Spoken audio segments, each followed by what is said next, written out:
So అయితే మీకు your feeling sorry, but is it based on అంటే లావణ్య అతనిపై రకరకాల ఫస్ట్లో ఆరోపణలు చేసి అట్ ద సేమ్ టైమ్ ఈ ఆడియో టేప్స్ లీక్ చేయడం, కొన్ని ఎవిడెన్సెస్ని చూపించే ప్రయత్నం చేయడం, ఇవన్నీ దానివల్ల your feeling that sorry for him?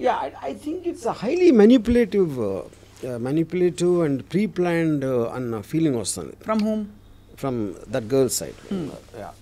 అంటే ఒక almost I'm not saying criminal, but criminal minded. అంటే ఆడియో రికార్డింగ్ చేయటం, ప్రతి ఫోన్ రికార్డ్ చేయటం అలా అలవాటు ఎవరికి ఉంటుంది, ఎందుకు చేస్తారు? They always want to gather that and to use it on some other day. So that is bordering on criminal behaviour అంటున్నాను.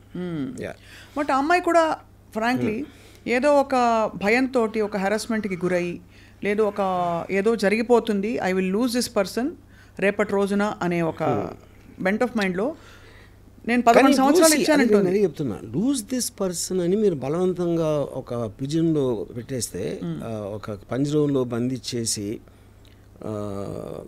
అంటే ఒక ఊపిరాడకుండా చేయటం అనేది how is that valid point? అంటే ఒక మనిషిని అలా బంధించలేము ఏ బంధంలో, ఎవరు చేయలేరు. ఇప్పుడు నాకు రాజే కావాలి అంటే చాక్లెట్ కాదు కదా. నాకు రాజే కావాలి, నాకు తను ఉండాలంటే అతనికి ఇష్టం లేనప్పుడు how will you do that? అంటే దట్స్ రిడిక్యులస్ థింగ్. సో మరి 11 సంవత్సరాలు ఒక ఇన్స్టిట్యూషన్, ఇప్పుడు మేమిద్దరం పెళ్లి చేసుకున్నామని చెప్తున్నారు లావణ్య. 11 సంవత్సరాలు ఒక మనిషితో కలిసి ఉన్నప్పుడు అది సహజీవనంగా కూడా ఒక పెళ్లిగా గుర్తించబడుతుంది కోర్టు ప్రకారం. మరి ఎవరి మీద హక్కు ఉండదా చట్ట ప్రకారం? ఇప్పుడు పెళ్ళి అయినా కూడా ఈవెన్ వాళ్ళు సహజీవనం అంటున్నారు.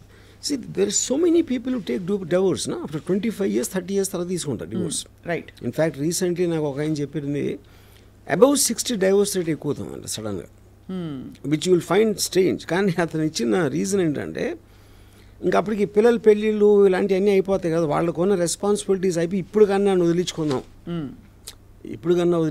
మా మిగతా జీవితం సుఖంగా ఒంటరిగా బతుకుదాం అనే దానికి ఇండికేషన్ అది. You know, so to live together without consent is a impossible thing అది. రైట్. సో ఈ ఫస్ట్ ఆడియో అసలు బయట పెట్టింది శేఖర్ భాష అనే మధ్యవర్తి.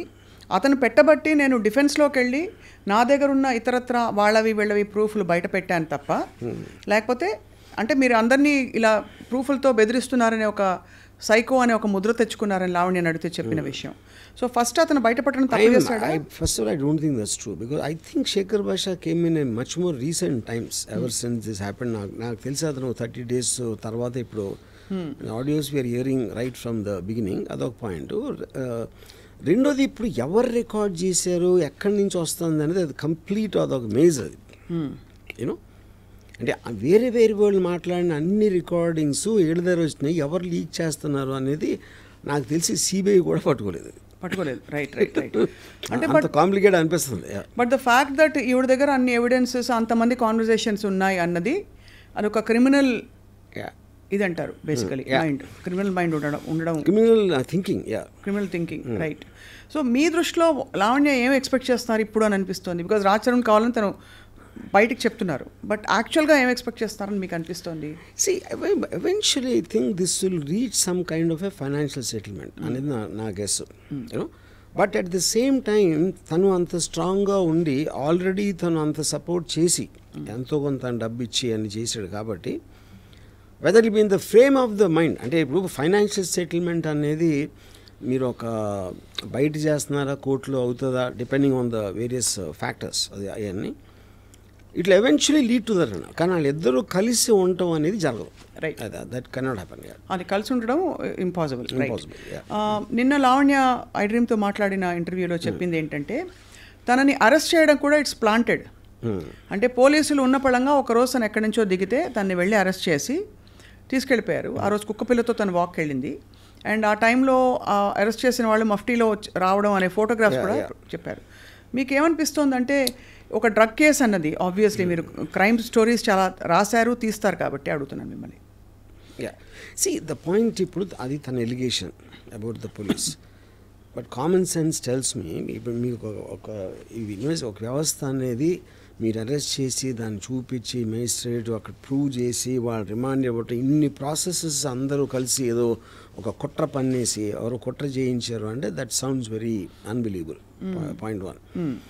సో ఇప్పుడు దీని వెనకాల ఎవరున్నారని చేసే దట్ ఎవరున్నారని ఎక్స్ప్లిసిట్గా చెప్పకపోయినా నిన్న చర్చలో పాల్గొన్న ఇతర వారి సపోర్టర్స్, ఆవిడ సపోర్టర్స్ ఎవరైతే ఉన్నారో, అంటే ఆ మాల్వి అనే అమ్మాయి తన గుడ్ ఆఫీసెస్ యూస్ చేసి ఏదో ప్రెషర్ చేసి పోలీస్ డిపార్ట్మెంట్, బికాస్ తను అడగడం ఏంటంటే ఒక సామాన్య స్త్రీని కుక్కతో వాకింగ్కి వెళ్ళిన టైంలో ఎవరైనా పోలీసులు వచ్చి ఎందుకు అలా పట్టుకుంటారు, అలా తీసుకెళ్ళిపోయి 43 రోజులు ఉన్నానని తనే చెప్పాడు. 43 ఒక పూట ఏ బెదిరించే ఏంటి అది అంటే వేరు, బట్ 43 రోజులు రిమాండ్లో ఉంచుకోవడం అనేది సాధ్యమా? రిమాండ్లో ఉంచుకోవడం అది that is a judicial remand. She was put in a judicial remand. అది వాళ్ళు చాలా రెగ్యులర్ దాంట్లో మీరు అరెస్ట్ చేసినప్పుడు దానికి సంబంధించిన ఎవిడెన్స్లో లేకపోతే అదర్ పీపుల్ స్టేట్మెంట్స్ తీసుకోవడానికి that is a general thing done. Right. So because so that she won't talk to the others, alert చేయడానికి ఇలాంటి దానికోసం చేస్తారు అది. అవును. It is she's not in police remand. Correct. అదొక పాయింట్. రెండోది కుక్కతో వాకింగ్ వెళ్తే అరెస్ట్ అంటే మీరు ఎవరిని అరెస్ట్ చేసినా ఆ టైంకి ఏదో చేస్తూ ఉంటారు కదా, వంట చేస్తూ ఉంటే చేయొచ్చు, సినిమా చూస్తూ ఉంటే చేయొచ్చు, లేకపోతే ఎక్కడన్నా చేయొచ్చు కదా. అంటే మెయిన్ అంటే ఇప్పుడు దాని వెనకాల రాజ్ తరుణ్ ఉన్నాడనే ఒక ఇన్సినేషన్ ఉందా?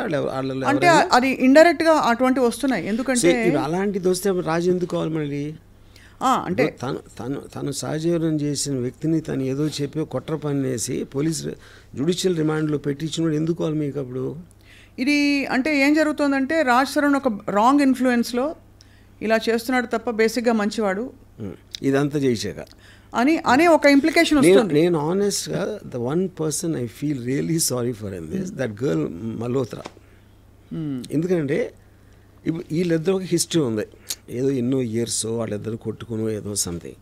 ఆ అమ్మాయి తన కెరియర్ కోసం వచ్చి చేస్తే ఇప్పుడు మొత్తం ఇంత దారుణమైన నెగిటివ్ పబ్లిసిటీ ఆ అమ్మాయికి ఇచ్చారు ఫైనల్గా. Of course this girl you know, and I think respective ఇప్పుడు అమ్మాయి టాలెంట్, తన సినిమా ఆడిందా లేకపోతే ఫ్యూచర్ కెరియర్ అన్ని పక్కన పెట్టేస్తే for ever she will be affected with this scandal at a young age of where ever she starting. I really feel sorry for her. So మొత్తానికి ఇది ఒక లీగల్ బ్యాటిల్ బిట్వీన్ స్పౌసెస్. బయట వాళ్ళకి అసలు తావు లేదు ఇందులో ఎంటర్ అవ్వడానికి అని చెప్పి కూడా ఒకళ్ళిద్దరు పెద్ద మనుషులు అన్నారు. Fair enough. కానీ రాజ్ తరుణ్కి మొన్న బెయిల్ వచ్చింది చూసారు కదా మీరు. Bail has been granted. What does that indicate అంటే టు యూ? సీ యాంటిసిపేటరీ అంటే ఫస్ట్ ఆఫ్ ఆల్ వాళ్ళు పెట్టిన సెక్షన్స్ వ్యాలిడిటీ ఏంటి, దాని బేసిస్ మీద అరెస్ట్కి పాసిబిలిటీ ఉందా లేదా అని. Anticipatory bail is about Fearing in arrest, anticipating in arrest, reasons కూడా యాంటిసిపేటరీ బెయిల్. అవును. అది ఇచ్చారంటే అరెస్ట్ చేయడానికి లీగల్గా అంత గ్రౌండ్స్ లేవనే కదా అర్థం. Which means the court has agreed that there is not enough proof as per the allegations being made by this person. తను రాంగ్డ్ అని చెప్తూ ఇతనికి అలిగేషన్స్ ప్రూఫ్స్ లేవని చెప్తున్నారు.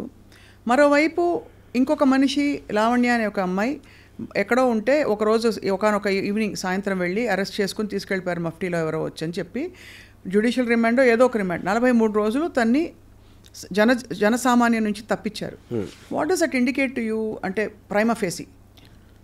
ఇందాక చెప్పాను కదా జ్యుడిషియల్ రిమాండ్ కదా మీరు. అంటే జ్యుడిషియల్ రిమాండ్ అనేది ఊరికే కూడా జ్యుడిషియల్ రిమాండ్ తీసుకెళ్ళరు కదా. అదే అంటున్నాను. ఇప్పుడు దాంట్లో వాళ్ళు ఏ బేసిస్లో పట్టుకున్నారో, ఆ అమ్మాయి కనెక్షన్స్ ఏంటి, ఆ అమ్మాయి దగ్గర ఏం దొరికింది, whether they said she's user or she's actually distributing the thing, ఈ డీటెయిల్స్ అని ఉండేది పోలీస్ దగ్గర కదా. అవును. అది వాళ్ళు కోర్టుకి సబ్మిట్ చేసినప్పుడు కోర్టు రిమాండ్ ఇస్తుంది.